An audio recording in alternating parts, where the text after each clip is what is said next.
ఈ రోజుల్లో భయంకరమైన పరిస్థితులు ఉన్నాయి.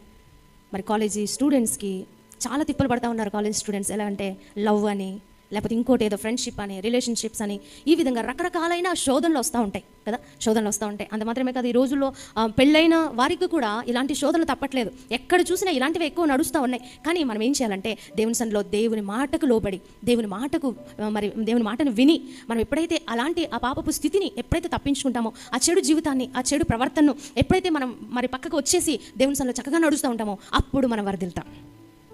కొంతమంది రహస్యంగా ఇలాంటి సంబంధాలను మెయింటైన్ చేస్తూ ఉంటారు.